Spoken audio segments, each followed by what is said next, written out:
All right, welcome everybody to our video about AP Classroom. This is going to be sort of a quick overview of what AP Classroom does, and then I would direct you to the actual AP official videos that talk about sort of the details of how to use it. But I want to give you the kind of the basic rundown today to show you what's available and how you can use it.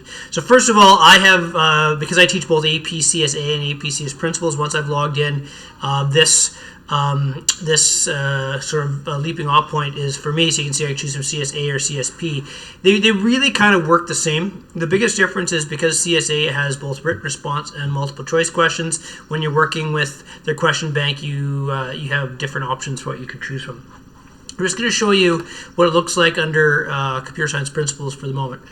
So the way that they have set up computer science principles, and I'll show you the slight difference under CSA, is there's 498 sample questions, some of which are what are called secure questions, and some of them are not.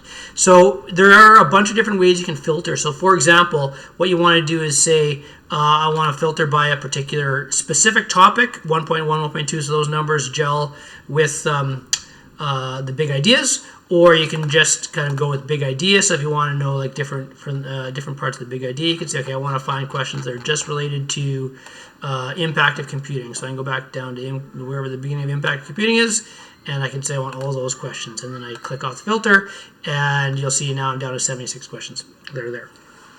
Any of these questions that have a little shield beside them, they're what are called secured questions. Now what that means is that these questions must be administered. These are all practice questions. So there are topic questions, there are practice questions.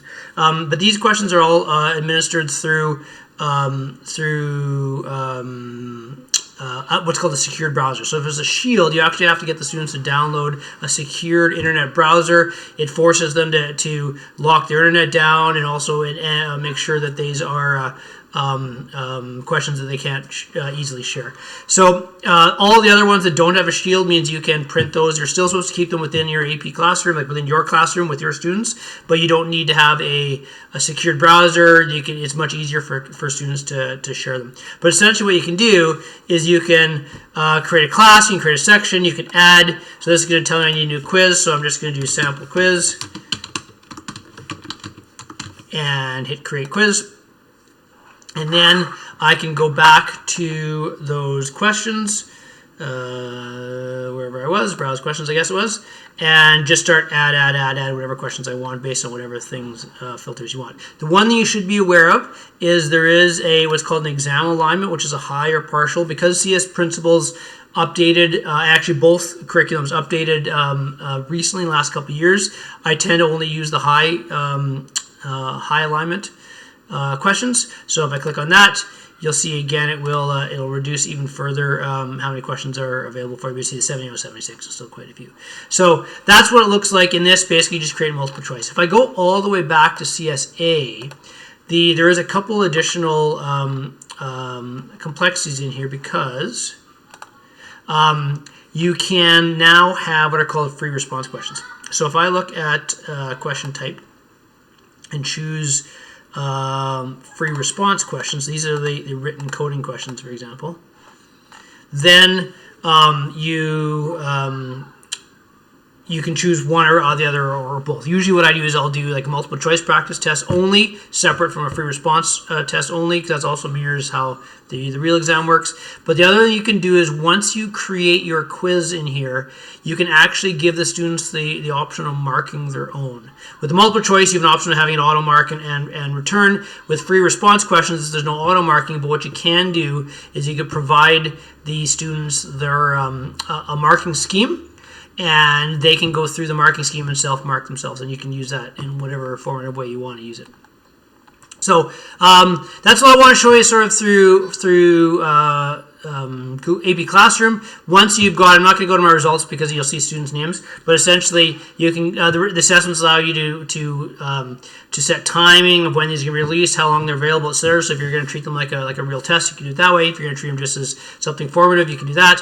The results, of course, it has results versus you can look up a student specifically. You can look up a test question. You can see percentages of how many students got the question right or got question wrong, etc. That tends to work better with the multiple choices, but those are all available.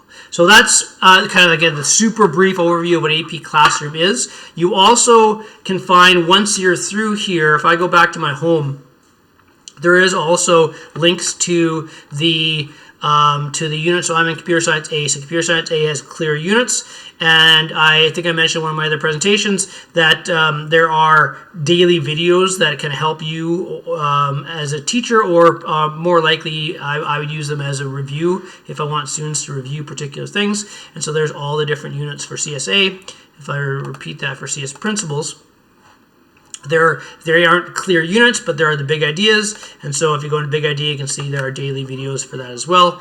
And these things called topic questions are formative assessments they really want you to do early on throughout the AP course. And so they actually recommend you do your topic questions, even if you just throw them up on the whiteboard or on your projector at the end of a little unit and kind of do them together. So here are benefits of assembling a team.